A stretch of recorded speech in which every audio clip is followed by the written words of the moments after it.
This SSD TV production is brought to you by Relinquish. Life is meant to be lived and to be lived freely. Relinquish supports, reminds, encourages, and inspires humans to be their dope selves in every space they occupy, because the world needs you, all of you. Check out the Relinquish brand and apparel at relinquishlife.com and follow us on social media at The Relinquish Life. Also use promo code SSDTV and receive 15% off on your purchase.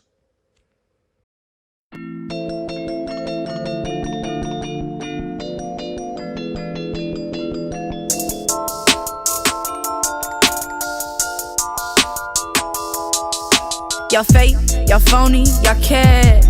Ride dick, chase clout, kisses. Those are verbs, two nouns, big fat. Welcome to another episode of Opinionated Facts. I'm Drizzle. Today we got another special guest in the building. We got Kruzie. Hi. Thank you for having me. No problem. How you doing today? I'm good. How are you? I can't complain. Now, the first time that I heard you was on Baron Lee's track. Okay. That's the Dirty Lemonade? Dirty Lemonade. Yeah. Dirty Lemonade. And it was dope. Thank you. No, yeah, the track was dope. Thank you. So I said, shit, let me go this. That was Kruzie. Right. So I went and checked you out. I seen you got a project coming out called Krossroadz on Monday. Yes, sir. Talk about that a little bit. Yes. So I dropped my new, my whole project. It's 12 tracks. It's called Krossroadz. It comes out August 10th August 10th, Sunday night at midnight. So I'm excited. I've been working on that for a while, really, but I'm just happy to put new stuff out, to get it out there. Everyone who's been working with me, they've been seeing it. I'm excited. I'm excited for everybody. Okay. Now, what kind of artist would you say you were? You more of a rapper, singer? Like, what do you? I do both, really. I don't want to put myself in a box and say either one. I would just say that I'm an artist, a recording artist, and, I express myself through songs, and sometimes I hear, that rap stuff, and I'm like, let me kill this, let me spit. And then sometimes I hear more, like, laid back, something that, like, I really want to sing and, like, get my feelings into it. And so I got both of that on the new project and more to come. Okay. Now, what would you say was probably the most, the biggest hurdle for you doing this project? Honestly, probably like putting it together, because I've just been working for so long, just like been recording so much in the studio. So we had a bunch of songs, and I was like, okay, well, which ones are we going to use for this? So it was really mapping it out and like trying to plan it the best way, what sounds the best together, what really kind of tells a story. And so once we got that out of the way, it was a lot easier to get the rest going. Okay. Now, how long have you been making music? I recorded my first time ever in the studio when I was with my brother, and I was 16. He wanted me to get on a hook, so I sang for him. But then the first time I ever wrote my own song, got my own studio, I was 19. And then after that, I think I moved to Lexington, started working with Steve Wright at the dojo, and that was in 2015, 2016. So about 4 to 5 years making, quality music, I would say. Okay. Now, as far as the album goes, like, because every artist has a different process. Right. You got some artists, like you said, you hear a beat, you instantly want to lay something down. You got some artists, they lay stuff down, or some artists, they wait, they come back to it later, they think about it. Some write, some don't, you know what I'm saying? So, for this album, what kind of approach did you take? All of them. All of the above. I don't know. Honestly, I don't know. My brain is always everywhere. So, sometimes I'll be, just doing nothing, and I'll have something come to me. And then sometimes I'll go in the studio, producers will play me something, I'll be like, this is hard. And I'll, immediately have something come to me, and I'll freestyle. And then a lot of times that's what I like to do. I like to freestyle, and then once I say something hard, I'm like, what did I just say? And then I go back, and then I usually write to it. So that's the because I like, to have a nice wordplay. That's something that I like to do. So I definitely like to write and make double entendres and do that type of stuff. So all of them, all of the above. Okay, now we spoke about Baron Lee. You doing a feature on his song "Dirty Lemonade"? Yes. What artists do you have on your project, or is it just you? So I have two other artists. Els Bentley. He just had his tape drop out, I think, March, April, something like that. Yeah. I know we were in quarantine. I watched it on the listening party. Yeah.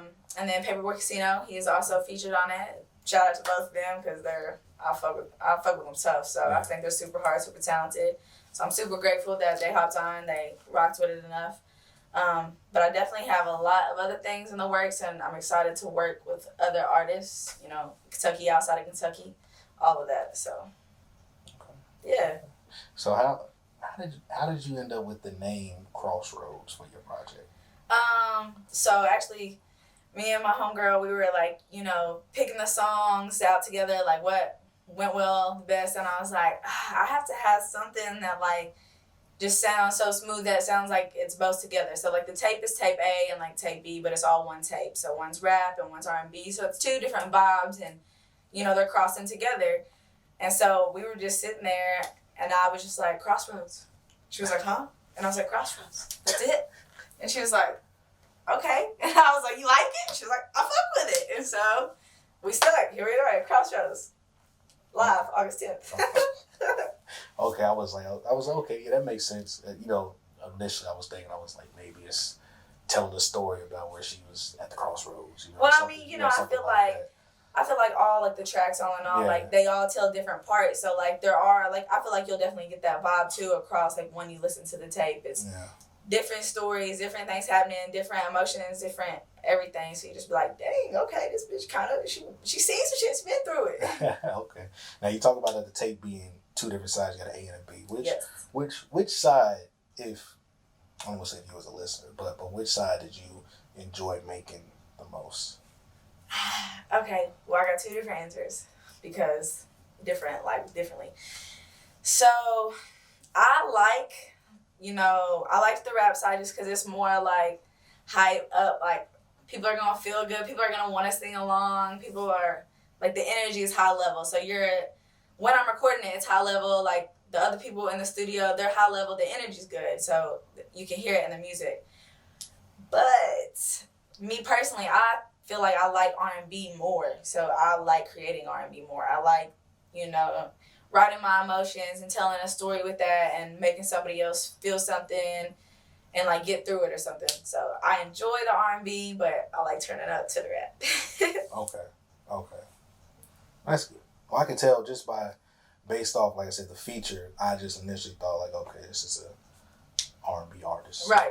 So my interest on that'll probably be when the album drops. That's tight. I like that. I love that. When So the album drops, I'll probably cater more to the R&B side. Yeah, I love that. Like, I hate sometimes because, people just call me a rapper, but it's like, hold up. I got a little vocal on me too. You know what I'm saying? But it's like I don't just want to be like a singer because I do got bars and I can spit. You know what I'm saying? But I'm here for this to be called a singer. You know what I'm saying? Yeah. Like I'm here all day because a singer can rap initially if somebody writes it for them. You know what I'm saying? Yeah. But not everybody can sing if you write it for them. Okay. So that's a fact. Now I'll take that. Now, how do you feel about the current music scene for Kentucky right now?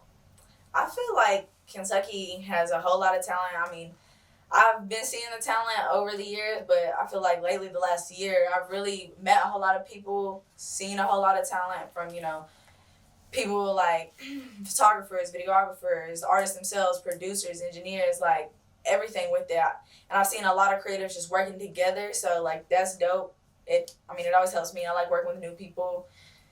Then working with new people. It's just I feel like the energy's good. I feel like a light is starting to be seen on Kentucky that hasn't really ever been seen before. So I feel like that's dope. But I feel like everybody just need to keep working. We need to keep working. Everybody help everybody. You feel me? Thanks. Yeah. Now, I'm pretty sure you worked on a lump sum of this album during this entire pandemic. How did that affect your creativity? I guess like your work ethic, because it can be hard when you have nothing to do. You just Right. I'm just kicking at the crib. Like it's kind of like hard to sometimes to Well, get that ball rolling. it's kind of crazy because the tape was already done. Like as soon like we had like one more month, and then I had already rented out a venue for the release party for April. Okay. Yeah, so the tape was already done when all this started. So I was just like anxious for everything to open back up because I wanted to have my release party. I wanted to release a tape because there were some like summer joints on it that I wanted to release at a certain time. But then I was just like, like everything happens for a reason. The release party isn't gonna happen, so I'm just gonna go ahead and put it out. So at least it's coming out in August, so there'll still be like some summer left. You'll get a little feel. You know what I'm saying? We still got a little something to work with. So I mean, I still worked on other music though, but it does like I don't know, being in the house, nothing but being in the house. I was going crazy. It wasn't good for me. Usually like I like to be alone, and writing and stuff like that, but I was on too much. I'm not here for the quarantine. But wear your mask. Wear your mask. That's good advice.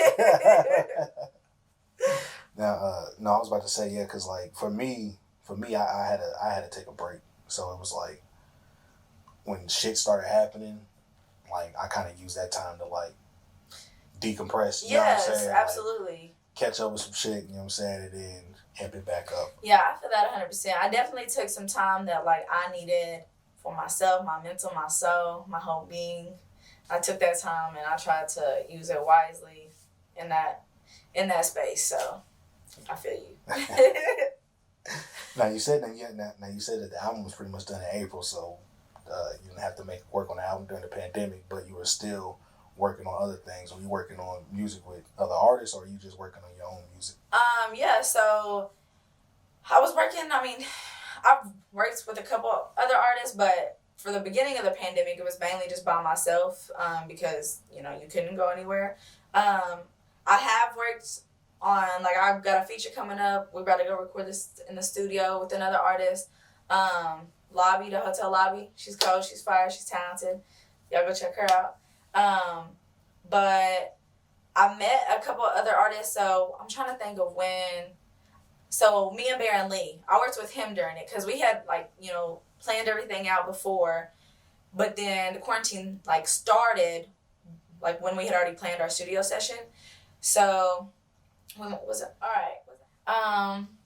So I was working with Baron Lee, and I went to Louisville. We worked a little bit. We released, I think, Dirty Lemonade in May. Yeah. So we were working on that. I had went up there a couple times. I had done a couple interviews. We did a podcast, and then I did an interview on the Come Up Corner. But yeah, Brantley, he's dope. I met Rosetta Baby up there at one of the studio sessions, or Rosetta Baby. Yeah, he's dope. Super, super dope. Slick, he was the engineer. He's cold. I met a lot of good people. I'm trying to think. There was something that it's literally on the tip of my tongue. I hate when that happens. That's when you forget. Yeah. It's like, and you know what it is, but you can't remember exactly. But you like, yo, I know it. No, I literally know it. Like, it's gonna come back to me like when I'm asleep tonight. And I'm gonna be like, hey, this is what I said. But no, that's dope. So you went to Radcliffe? Well, no. So I went to Elizabethtown. Well, no, I went to Louisville to the studio session, but I went to Elizabethtown for the episodes on the podcast, the Come Up Corner, stuff like that. Okay. And for the interview that me and Baron had with Willie. Okay. Up there. Yep. Okay. Nice dope. Now Baron's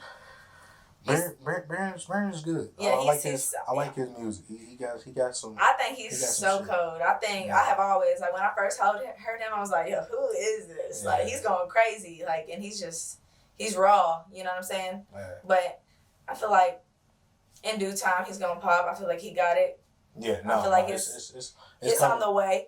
It's coming for him. Yeah. And, absolutely. I and agree. a couple other artists probably within the next couple of years. I could see them really taking off. Taking the next step for real. Doing their thing fully. I see it. Now I know this during the pandemic. You said the album was done in April, so have you worked on any visuals? Did you have any lined up, or is like the pandemic just just deaded that completely? The pandemic, it put a little dagger right in me, but it's okay because we got through it. Got working, we live, everything's so good. But so yes, we do have videos on the way. We're actually shooting a couple next week. Okay. Or like one scene to one next week. We shot some right before the beginning of the pandemic. We shot one scene during the middle. So we got a couple videos, music videos on the way, which I'm super hyped to get out. But it did put a little damper because, you know, we do have dancers and stuff and like spaces we couldn't use for the choreography. So we had to halt, put everything on a pause. But it's the way life works sometimes. We're all good because we got it now. Okay. Now I'm gonna ask you this question. And usually, you know, most artists they hesitate to answer. So you don't have to answer. Okay. But you can. Okay. Since I'm gonna look at it both ways. So on but on side A and side B, which would you say is your favorite song on each side? Okay. Some artists don't like answering. I like all of it. You know what I'm saying? Some artists don't like doing that. I'm trying to think of. No, I definitely. Okay, I'm trying to think of. Okay. Ooh! On side A, I would probably say number 1, Y'all Cat. No, yeah, Y'all Cat. That's probably what I say. Just because, I don't know. I feel like everybody can relate to it. It's a real, like, you peep some shit, people are going to say some shit. That's how the world works, but we getting through anyway. Like, I'm doing my thing. Right? What? That's the rap side? Yes, that's the rap side. Okay. Y'all Cat, yeah. So that's the intro. That's the intro. That's how we coming. Y'all know what the fuck going on. No, so, yeah, I really fuck with that one. I mean, I like all of them. Don't get me wrong. I like them. Or else they wouldn't be on there, but... Yeah, I like number 1 on that side. On tape B, I'm trying to think. Oh, probably Sacrifice. I think it's number 7. It's either 7 or 8. I don't know. Sacrifice though. But yeah, just cause I don't know. I really felt that shit when I was writing it. I really felt that shit when I was recording it. Everybody can relate to that shit. Like, if you want something in life, you're going to have to sacrifice some things. So, I feel like I'm excited. For everyone to hear. Okay, now do you have a visual coming for both of those, or? Actually, I don't even have no visuals for those on the way right now. But once we get a feel of what everyone is rocking with the best, then we'll... get the next visuals out. We do have a visual on the way for On Me. So that's a single I released at the beginning of the year. Okay. So yeah, we're shooting some of that. Some of that's on the way for you. And we do have a video on the way for Boomin featuring Paperboy Casino. Okay. That shit's fire. I can't wait for y'all to see that shit. Yeah, I'm excited. I'm hyped. Okay. Well, hey, it was a pleasure doing this interview with you. You got any shout outs? Yes. Shout out everyone who fucks with me, who rocks with me, who shares my shit, who comments on it, who shows your mom, your granny, your brother, all those people. Shout out to everyone who's working with me, helping me get to this point. I appreciate all of y'all. Hey, y'all have a blessed day and wear your mask. Definitely. Thank you so much for having me. No problem. Thank you. Definitely wear your mask so we can go back outside. Yes, I'm trying to go back outside. I'm trying to do shows. You feel me? I'm trying to turn up. Yeah, definitely wear your mask. And like I said, it's been a dope episode. Thank you for doing this. Thank you. And shout out to Kruzie. Thank you. Shout out y'all. Thank you for having me. For the 2020 decade, bitch. Why? Turn this up. Big boss shit, as you moving, how I'm moving. Hot girl shit, I got your girl grooving. Cruising around.